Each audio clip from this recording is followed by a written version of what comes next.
Сәлем достар, бүгін біз кәдіден калориясы аз, глютенсіз пицца жасайтын боламыз. Ол үшін бізге осындай заттар керек, экранды скриншоттап алсаңыз болады. Іске кірісейік, алдымен пиццамыздың қамырын дайындаймыз. Ол үшін кәдімізді турап блендерден өткізіп аламыз. Ал егер блендер болмаған жағдайда теркамен ірі көзінен өткізіп алсақ та болады. Блендерге өткізуге ыңғайлы етіп осылай турап аламыз.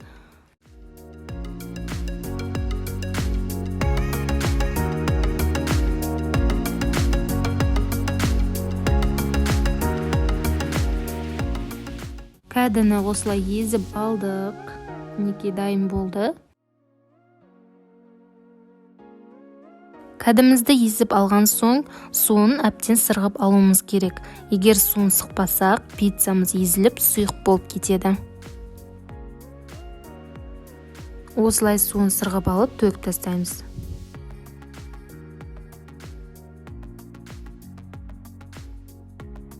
Енді келесі кезекте осылай барлық ингредиенттерді қосып, блендерде араластырып аламыз.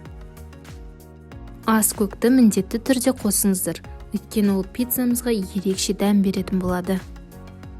Блендерде араласқанға оңай етіп, осылай ас көкті турап саламыз. Ұнды көз мөлшеріне қарай аз-аздан қосып, қамырыңыздың консистенциясына қарай қоса бересіз. Блиннің қамыры секілді сұйық болып шығады. Мінекей осылай аз-аздан қостым. Менде 200 грамм ұн кетті. Мен осында гречка ұнын алдым. Гречка ұнында глютен болмайды және ағзада тез қорытылады. Және де құрамында витаминдер өте көп. Мен глютенсіз болғандықтан осындай ұнды қостым. Егер сізде бұндай ұн болмаса, кәдімгі ұнды қоса берсеңіздер болады. Бірақ ол кезде глютенмен болып кетеді. Соны ескеру керек. Қамырымыз дайын болды. Келесі кезекте қызанағымызды турап, бетіне сыр себетін боламыз.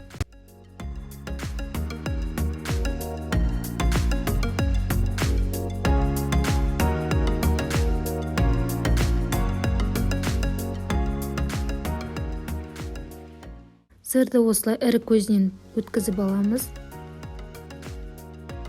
Мен бұл жерде адыгей сырын қостым.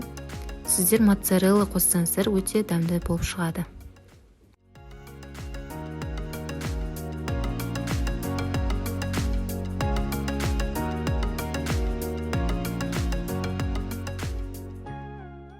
Туралған қызанақтарымызды осылай бетіне қойып шығамыз.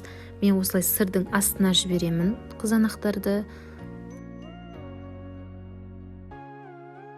Пиццамыз дайын болды. Духовкада 220 градуста 30-35 минут пісіріп алдық.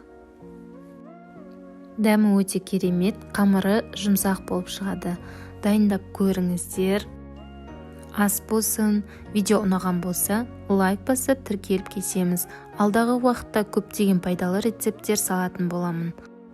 Келесі кездескенше аман есен сау болайық.